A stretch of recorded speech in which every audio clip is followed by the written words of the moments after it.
자, 흔히 우리가 그래요. 피는 못 속인다. 네. 피는 물보다 진하다. 우리 자녀들을 보면 진짜 닮았어요. 당뇨병이면 당뇨병도 닮았고요. 그게 있잖아요. 그렇죠? 생긴 것도 마찬가지고 그게 피예요. 그게 무서운 거예요. 근데 부부는 아주 오래 살고 조금 마음이 많이 잘 맞는 분들은 약간 닮은 분들이 있어요. 그리고 결혼하기 전부터도 이미 니네 너무 자매 닮았어라고 하는 분들이 있어요. 그렇지만 제가 30년 넘게 살았는데 하나도 안 닮았어요. 지금도 하나도 안 닮았어요. 자, 우리는요, 부부는요, 완전히 다른 환경이고요, 다른 가치관을 갖고 있어요. 사고 방식도 다릅니다. 심지어 성별도 다르잖아요. 그러니까 성별도 완전 반대잖아요. 남녀 두 개밖에 없잖아요, 이 세상에. 반대예요. 그런데 한 팀으로 살아내야 돼요. 그러니 얼마나 힘들겠습니까? 그러니까 십자가고 가십니다, 서로. 자, 결혼해 보신 분들은 격하게 공감하실 건데요. 나는 분명히 1이라고 말했어요. 근데 상대는 2로 들어버려요. 이런 일이 너무나 많잖아요. 그래서 결혼은요, 서로를 정말 박 터지게 싸우고요, 서로를 이해하는데 10년이 걸려요. 그 다음에 맞춰보려고 애쓰는데 그 다음 10년이 걸려요. 20년 되면 이제 대충 맞춰보려고 했어요.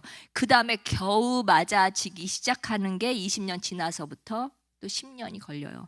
그런데 이렇게 20, 30년이 지나도 좀 이제 20, 30년이 조금 편해져요. 근데 이게요, 이 편안함이 뭐냐면요, 완전한 공감이나 어떤 이해가 아니에요. 그냥 서로에 대한 포기예요. 적당한 포기고 긍휼해요. 이제 늙어가는 게. 그래서 긍휼과 포기에 가까워져요. 그리고 어쩔 때 애들이 자라서 부부를 같이 공격을 할 때는 같이 한 팀이 돼서 싸워주는 약간 이제 그런 연대 의식도 생겨요. 이제 애들이 더 커보면 압니다. 장가 시집을 보내면 너무 섭섭해요. 그러면 그때 처음으로 부부가 하나가 돼요. 그래서 그렇지만 이게 지금 우리가 완벽하게 상대방을 이해하고 공감하고 하는 건 쉽지가 않아요.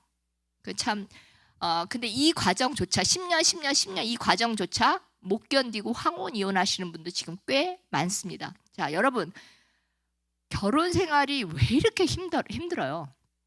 왜 이렇게 내 생각대로 안 되는 겁니까? 세상의 이치가 참 단순한데요, 우리는 어떤 분야에든 시간과 노력을 정직하게 투자하면 결국 그 일에 뭐가 되냐면요, 익숙해져요. 그리고 베테랑이 됩니다.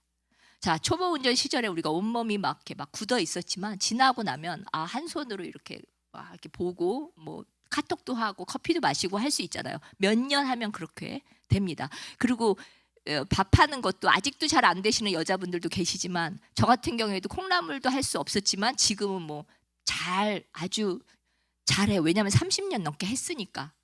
근데 지금도 안 되는 분은 그냥 안 되는 분이지만, 아무튼 대부분은 자기가 노력한 거 정직하게 투자하고 시간과 자기 에너지를 쏟으면 잘하게 돼 있어요. 취미도 기술도 직업도 한 분야에 10년, 20년 투자하면 전문가가 됩니다. 그런데 왜 유독 부부 관계만큼은 몇십 년을 귀한 시간과 노력과 눈물과 기도를 쏟아부어도 좀처럼 쉬워지지가 않는 걸까요? 연차가 쌓일수록 우리가 능숙해져야 되는데 왜 이렇게 풀리지 않는 게 이게 미스터리예요. 우리가 10년, 20년을 살았는데 지금도 깜짝 놀라잖아요. 이 사람한테 이런 면이 있었어? 내가 몰랐어? 속았어? 이 사람한테 이런 면이 있었어? 놀라잖아요. 우리가 생각해보면 서로 막 사랑해서 죽고 못 살고 진짜 이 사람밖에 없다, 이게 짠하고 이런 것보다는요, 섭섭하고 화나고 조금 생각이 안 맞으니까 답답하고 이런 시간이 시간적으로 실망하고 이런 시간적으로 훨씬 많아요. 자, 결혼 생활이 이렇게 어려운 이유는 한 가지입니다, 여러분. 결혼의 목적을 잘못 설정했기 때문에 그래요. 여러분, 결혼의 목적을 잘못 설정하셨어요. 그래서 이렇게 힘들어요. 여러분, 결혼할 당시 한번 생각해 보세요. 결혼을 결정한 이유가 어떤 것이 있었어요? 내 행복이에요, 결국. 내 행복. 상대를 사랑해서 나 상대를 사랑했어요. 그 상대를 사랑하는 내 마음이 내 행복이었기 때문에 좋았고요. 그 다음에 상대로 인해서 내가 어떤 뭔가 혜택을 누리고 싶었어요. 내 욕구와 기대를 충족시켜줄 상대가 필요했어요. 내가 외로워? 그럼 나를 외롭지 않게 해줄 사람이 필요했어요. 내가 취직이 하고 싶어? 뭐 별로 취직도 안 되고 하는데 그냥 돈 많은 남자랑 결혼해서 좀 안락하게 살고 싶어? 그게 내 행복이었어요. 그리고 나는 조금 어텐션을 좀 많이 받아야 되고, 그 다음에 뭐 나는 혼자보다는 둘이 뭐 잘해야 돼, 훨씬 나을 것 같아. 그리고 저 여자면, 저 남자면 내 아이를 잘 키워줄 것 같아. 아니면 좋은 가정을 이룰 것 같아. 저 여자 성격이면, 저 남자 성품이면 내가 조금 행복할 것 같아. 약간 나는 우울감이 살짝 있지만 나는 조금 에너지를 받아서 행복할 것 같아. 결론은요, 여러분들이 결혼을 하기 위한 목적은요, 내 행복을 위해서 했습니다. 정말 나는 결혼하기 싫은데 하나님의 영광을 위해서 한 사람 여기 한 분도 안 계실 거예요. 저를 포함해서. 정말로 내 행복을 했어요. 이뻐? 잘생겼어? 그러면 내가 행복하잖아요. 그리고 자녀들도 그렇게 쭉쭉 빵빵 나올 것 같고, 그렇죠? 자, 머리 좋아? 머리 좋으니까 자녀들도 그럴 것 같고, 집안 시댁이나 친정이 괜찮아? 성품이 좋아? 장인 장모나 뭐 시댁 식구들이, 그리고 집안이 조금 우리를 비빌 언덕이 돼줄 것 같아? 그것도 내 결혼의 조건에 또 하나가 들어가잖아요. 학벌 마찬가지예요. 결국은 뭐예요, 여러분? 내 행복이에요. 그래서 결국 나를 위해서 나름대로 최선의 배우자를 선택했어요. 그때는 뭐 물론 이렇게 밀려서 할 수 있지만, 그러다 보니 내가 기대했던 것과 달리 상대방이 더 이상 내가 생각했던 행복하게 해주지 못한다고 느낀다. 그럼 그때부터는 어떻게 되면 결혼이 힘들어지는 거예요.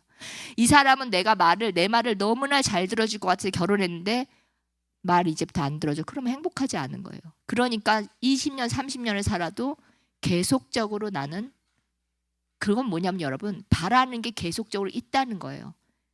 배우자한테 계속적으로 바라는 게 있다는 거예요. 내 행복을 위해서. 난 말은 해요. 내 가정을 위해서, 너를 위해서, 뭐 하나님을 위해서, 자녀를 위해서. 그렇지만 결국은 그것이 내 행복이에요.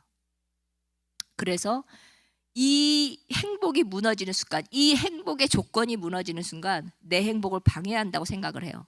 그리고 나 결혼 안 하는 게 훨씬 낫어요. 그래서 세상 사람들은 그냥 이혼을 하는 거예요.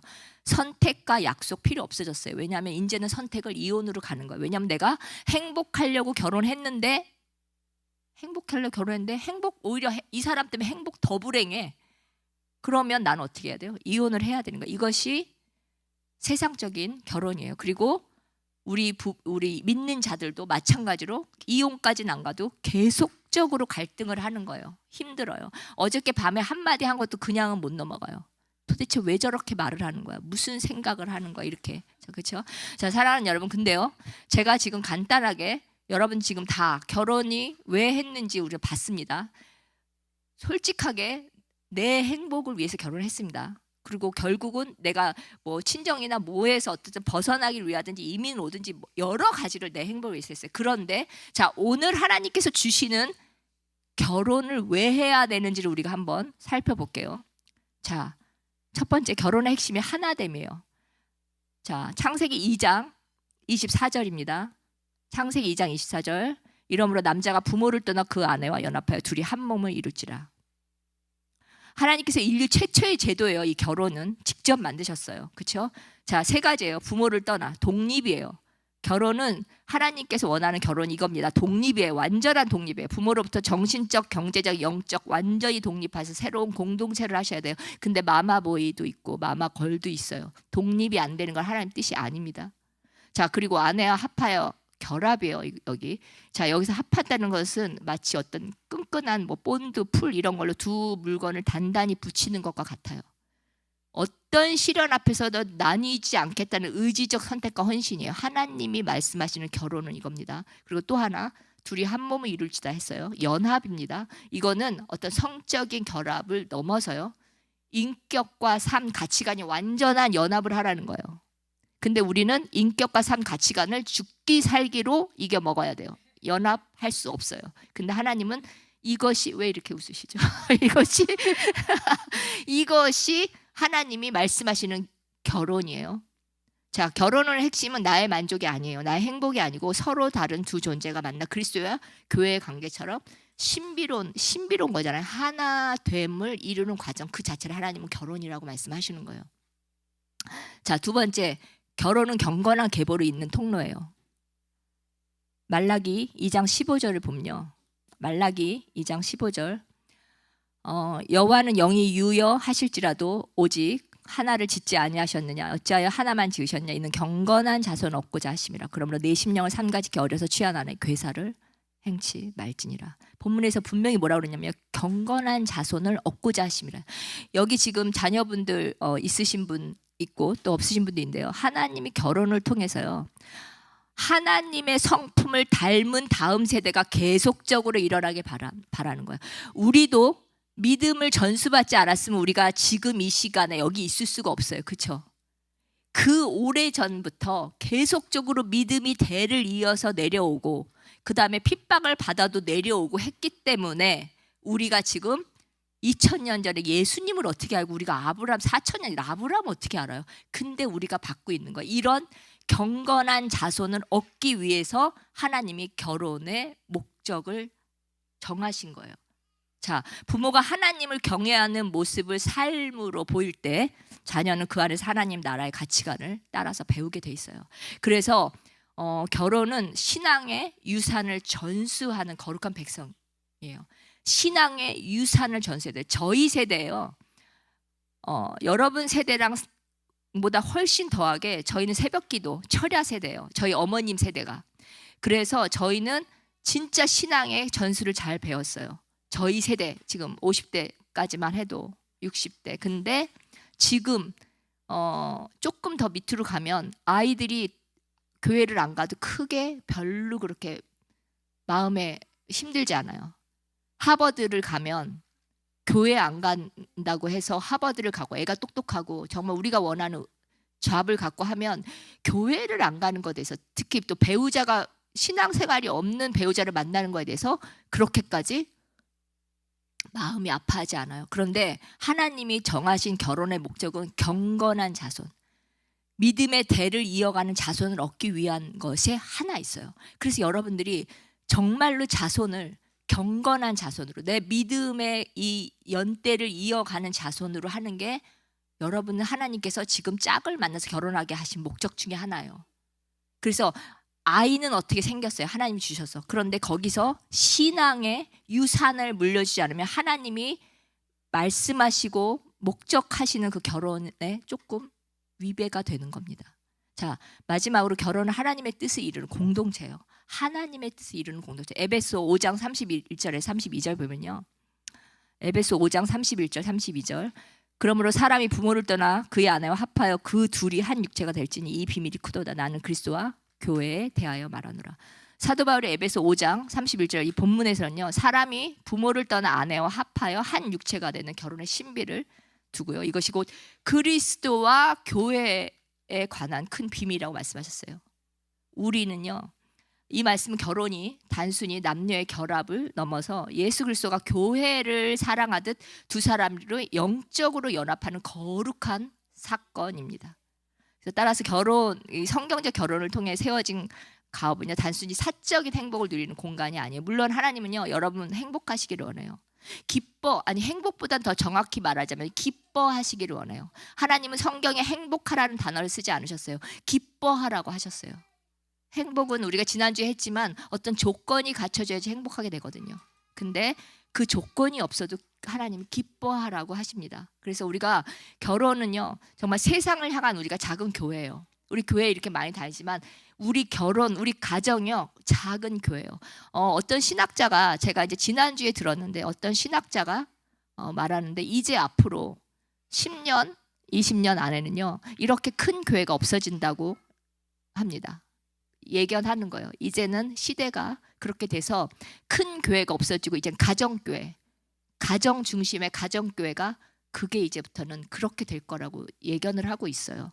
그게 이제 여러 가지 이유가 있겠지만 그래서 저는 그거에 어느 부분 동의를 하고 있어요. 그래서 여러분들이 내 이 결혼 생활이 내 가정이 교회라는 걸 잊으시면 안 돼요. 자, 교회에서 큰 소리 내고 싸웁니까 여러분? 아무리 이 뚜껑이 열려도요 교회 와서는 그냥 안녕 뭐 이러고 가요. 부부싸움 확 하고 와서 차에서 말 시키지 마 이러고 딱 교회 오면 네 뭐 이러고 이렇게 해요. 근데 가정이 교회라는 거예요. 작은 교회예요. 근데 그 교회에서 싸우고 함부로 말하고 소리 지르고 그거 안 되는 거잖아요. 자, 지금 여기까지가 성경이 정의하는 결혼이에요.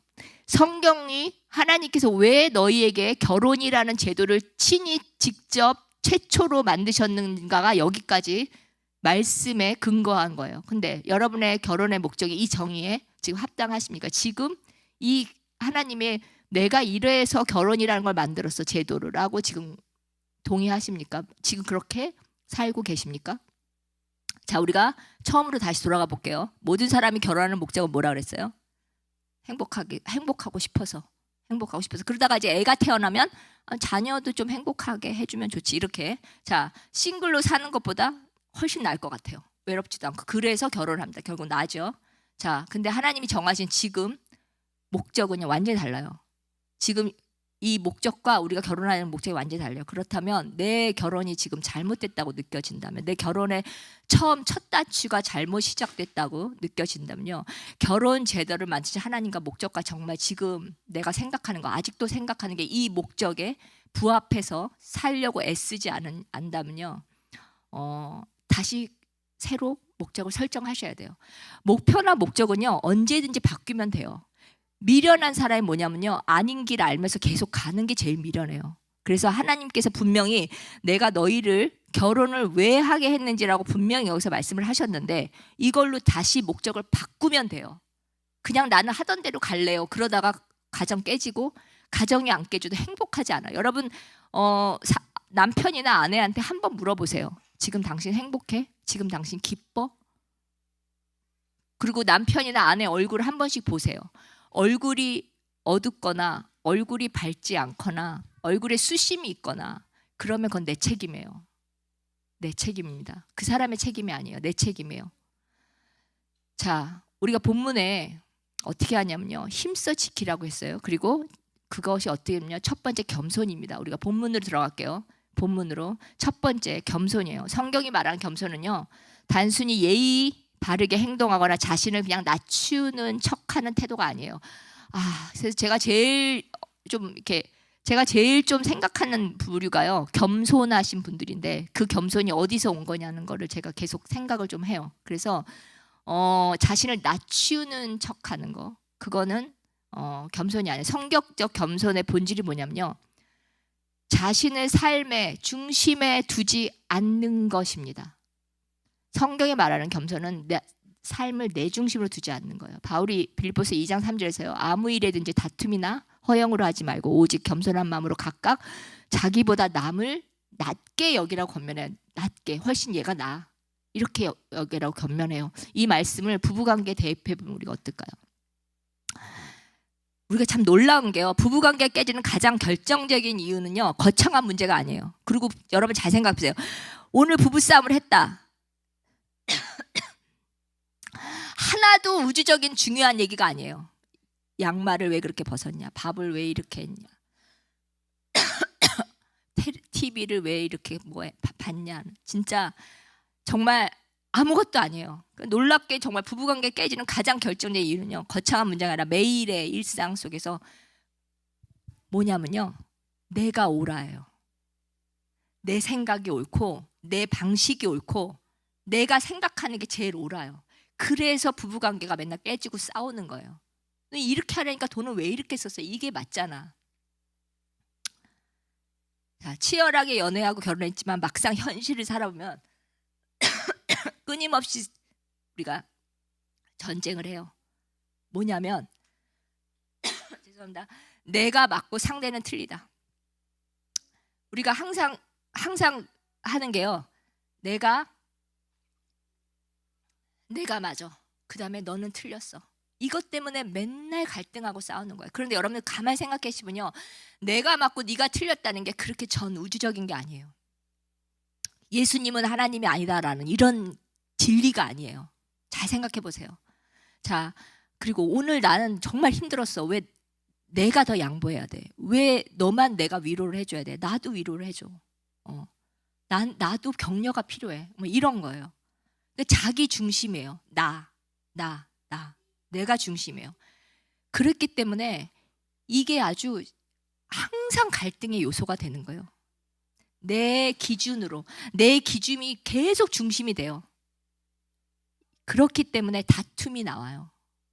그래서 성경이 말하는 이 겸손은요, 내 중심성을 내려놓는 거예요, 여러분. 그냥 내가 틀릴 수 있다라고 생각을 하셔야 돼요. 정말로 1 더하기 1은 2라고 남편이 혹은 와이프가 이야기했으면 저 사람이 오늘 좀 아픈가 보다 그렇게 말면 돼요. 그거를 팍팍팍팍 우기면서 너는 수학을 했냐 안 했냐, 산수를 했냐 안 했냐, 누가 같아 물어볼까? 이게 1 더하기 1이 2가 아닌가? 물어볼까? 그리고 내 막 옳은 거를 막 증명하려고 그렇게 애쓰지 않아도 돼요. 왜냐하면 1 더하기 1이 2예요. 그렇죠? 답이 2예요. 근데 이분이 하는 분이 반은요, 그거 알아요. 이미 아는데 그냥 지고 싶지 않아서 얘기하는 거고, 만약에 모르면요 결국 알게 돼요. 그럼 그때 쪽팔리면 돼요. 그냥 이거를 내가 죽어도 지금 여기서 하고야 말아야 되는 거, 그게 겸손이 아니라는 거예요. 성경에서는 내 중심성이 아니라 그냥 내가 틀릴 수 있어. 그리고 당신의 수고가 나보다 더 크다라고 항상 고백해 줘야 돼요. 여러분, 항상 우리는요 개인적이거든요. 정말. 그래서 내가 이런 일을 했고 이런 일을 했고 이런 일을 했고 이런 일을 했고, 근데 상대방 마찬가지로 힘들어요. 설사 집에서 있는 전업주부도 힘들어요. 근데 요즘 전업주부도 별로 없어요. 그리고 남편도 마찬가지로 힘들어요. 남편도 나가서 살면 참 남성의 삶이 힘들어요. 여자도 마찬가지예요. 애도 힘듭니다. 그러니까 그것을 하나님의 겸손은요, 저 사람이 오늘, 저 아이가 오늘 얼마나 힘들었을까, 서바이벌 하느라고 얼마나 힘들었을까가 하나님의 내 중심성에서 상대방 중심성으로 옮겨가는 거예요. 근데 우리는 항상 내 생각을 하잖아요. 그래서 항상 우리가 나를 생각하다 보니까 상대방한테 겸손하지 못해요. 내가 잘났어요. 내가 맞아요. 그렇죠? 그래서 여러분들, 오늘은 딱 일주일 동안, 저희가 이게 이제 한 일주일밖에 안 가요. 그래서 우리가 자꾸 수요 여성 예배하고 마더와이즈도 하는데 일주일이면 약발이 다 지나가요. 자, 오늘은 이번 주는 당신의 수고가 나보다 훨씬 크다. 그리고 좀 보려고 노력을 하셔야 돼요. 저 사람이 만약에 하루 종일 혼자 있었어. 그러면 혼자 있느라고 얼마나 힘들었을까. 나는 밖에서 이렇게 노래도 하고 얘기도 하는데 돈을 벌었어. 얼마나 힘들었을까. 사람을 상대했어. 얼마나 힘들었을까. 애를 봤어. 얼마나 힘들었을까. 나를 일단 내려놓는 게 하나님의 복의 겸손이고요. 상대방을 올려주시고요. 아이들을 올려주시는 게, 그것이 나에게 겸손이에요. 그리고 지적질 하시면 안 돼요. 그건 겸손이 아니에요. 지적질은 하지 마세요. 지적질은 하나님만 하시는 걸로 합시다. 여러분이 지적질 안 하셔도 돼요. 자, 하나님이 왜 이렇게 하시냐면요, 놀라운 신학적 근거가 있는데요. 바울이 빌립보서 2장 3절에 뭐라 그랬냐면요, 예수님이 하나님과 어떻게 해요? 동등한 본체이셨어요. 그런데 자기의 권리를, 기득권을 주장하지 않고 내려오셨잖아요. 그리고 자기를 비워 종의 형체로 우리가 이 땅에 오셨잖아요. 그런 겸손을 말하는 거예요. 근데 그런 겸손이 나를 막 주장하고 그러진 않아요. 그리고 상대방을 잘못했다고 지적하지는 않아요. 우리가 지적을 가장 많이 하는 게 배우자예요. 제일 만만하거든. 자, 그래서 기독교의 겸손은요, 내 자존심을 조금 깎는 수준이 아니고요, 예수님처럼 내 중심성을 완전히 비워내는 거예요. 자기 비움인 거예요. 그래서 내가 옳다는 권리를 포기하세요. 그리고 상대방을 무조건 여러분 나보다 낮게 여기세요. 이게 낮게가 아니고요, 낮게예요. 시옷자, 낮게 여기세요. 우리가 부부가 항상 보면요, 제가 상담을 하면요, 100케이스 중에 한 케이스 정도만 내 배우자가 훨씬 나아요 라고 해요. 대부분은요, 답답하고 속 터지고 무능하고 아니면 뭐가 모질라고 다 그러거든요. 근데 하나님이 원하시는 건 그게 아니에요. 내가 이 사람을 나보다 낫다고 여길 때요, 이게 어떤 신비가 있냐면요, 만약에 제가 볼 때도요, 여러 면으로 성품, 그 다음에 어떤 학벌, 아니면 경제적인 능력, 여러 면으로 쫙 볼 때요, 반드시 점수를 만약에 매긴다면요, 난 배우자 중에 한 명이 있어요. 절대로 똑같진 않아요. 사랑도 마찬가지예요. 사랑하는 것도 어떤 배우자가 조금 더 어떤 배우자를 사랑하지 그렇게 똑같진 않아요. 똑같을 수 없어요. 그런데 그렇게 내가 우월해요, 이 사람보다. 근데 이 사람은 계속 무시하고 깔아뭉개면 계속 이 사람은 어떻게 되냐면 더 밑으로 내려가는 거예요. 그런데 성경의 말씀처럼 내가 이 사람을 나보다, 내가 80점 맞은 나보다 지금 60점 맞고 있는 사람을 높여주면 이 사람이 81, 2 되면 우리 평균이 올라가 버리는 거예요. 그러니까 여러분 성경의 말씀처럼 상대방을 나보다 낮게 여기면 내가 괜찮다고 생각하는 그 부분보다 올라가니까 우리 부부가 수준이 올라가는 거예요. 나아져요. 인품이든지 뭐가 됐든 능력이든지. 그래서 나보다 낮게 여겨주셔야 돼요. 하나님께서 예수님께서 성육신 하셔서 오셨잖아요. 완전히 낮게. 완전히 낮게 지읒자로. 근데 우리는 왜 그거를 못하겠어요? 자, 이렇게 하면 우리가 힘써 지키는 것이 돼요. 자, 오늘 본문에 또 하나 뭐 있어요? 온유입니다. 성경이 말하는 온유는요, 나약함이 아니에요. 강력한 힘이 있지만 철저히 절제된 상태예요. 저희가 이제 온유에 대해 성령의 열매에 대해서 나눴는데요. 마태복음 5장 5절에서 온유한 자는 복이 있다 하셨어요. 부부 관계에서 이 온유가 가장 절실한 순간이 갈등이 폭발하는 싸움의 자리예요. 내 정당성을 입증하고 싶어요. 이상하죠? 왜 부부에게만 유난히 내 정당성을 입증하고 싶을까요?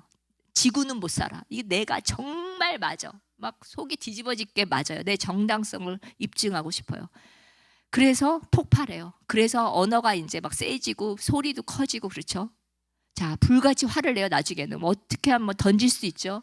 그리고 이제 안 되면 날카로운 말, 어떻게 하면 저 사람이 더 상처받을까, 어떻게 하면 더 자극이 돼서 정신을 차릴까 해서 막 가장 날카로운 말을 막 해요. 상대방을 이겨야 되고 짓눌러야 되니까. 그렇죠? 근데 내가 치밀어 오르는 감정을 쏟아놔요. 어떻게 컨트롤이 안 돼요. 자, 근데 그 순간에 화를 낼 수 있지만 참는 거. 말로 충분히 이길 수 있게 말빨이 세지만 말 안 하고 침묵하는 거. 감정을 폭발시킬 수 있지만 절제하는 것이 바로 온유예요. 그것이 성경이 말하는 온유입니다. 내가 할 수 있는데 안 하는 게 온유예요. 내가 저기 나보다 훨씬 힘센 사람 앞에, 정말 무시무시한 사람 앞에 무서워서 화를 못 내는 건 온유가 아니에요.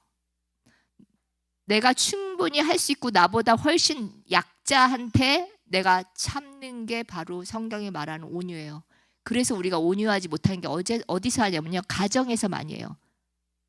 남편이나 아내 혹은 아이들. 왜냐하면 그 사람들은 내가 훨씬 우위에 있다고 생각하니까 할 수 있어요. 근데 여러분들 사장님 아니면은 뭐 대통령님 아니면은 뭐 저기 폴리스 걸렸어 뭐 이러면 막 성질내가 못해요.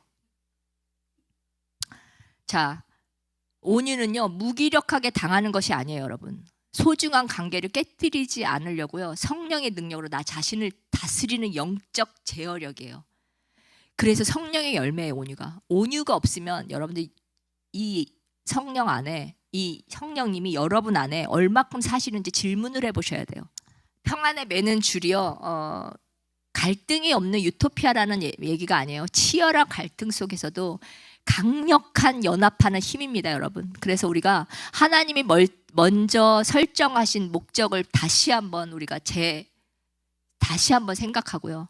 나는 왜 결혼했나를 생각하고 하나님이 결혼을 이 사람이랑 하게 한 목적을 다시 한번 생각하실 때 강력한 연합이 일어납니다. 그리고 이것이 피보다 무촌이지만, 부부가 비록 피보다 더 진해지는, 정말 숫자로 만들 수 없는 그런 부부가 될 수밖에 없어요. 그 안에서 거룩한 아이들이, 경건한 아이들이 자라나게 되는 겁니다.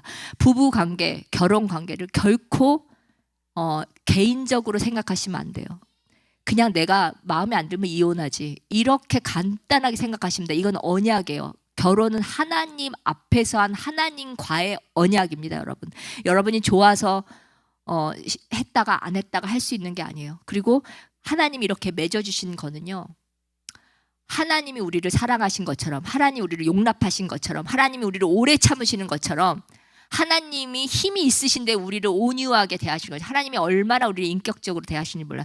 그것처럼 우리가 매일매일 생각을 해야 돼요. 그리고 내 중심성이 아니고요, 이 사람이 얼마나 오늘 힘들었을까, 이 사람 너무 고맙다, 그렇게 자꾸 중심성이 상대방으로 넘어가셔야 돼요.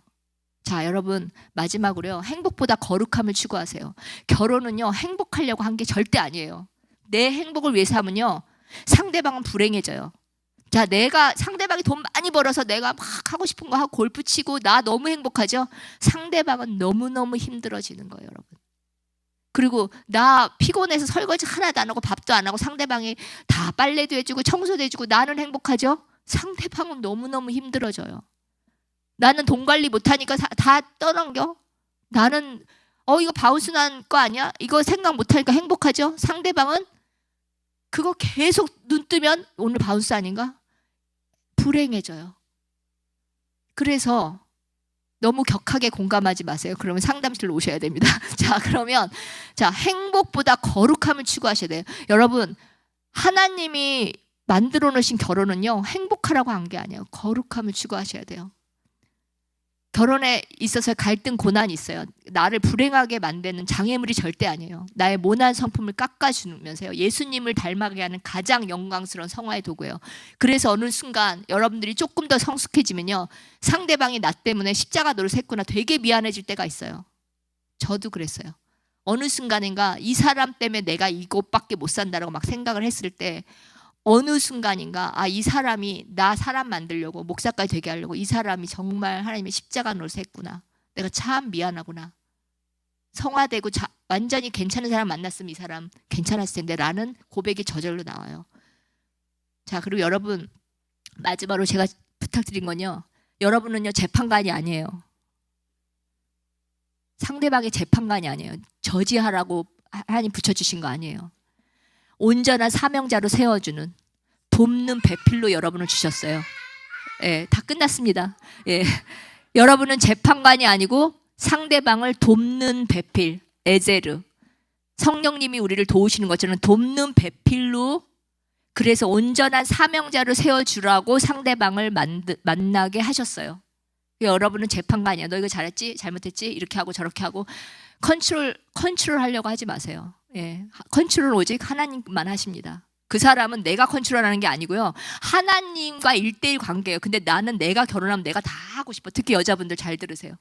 남편도 아내도 막 내가 다 손아귀 쥐고 흔들어야 돼. 절대로 하나님 기뻐하시지 않으세요.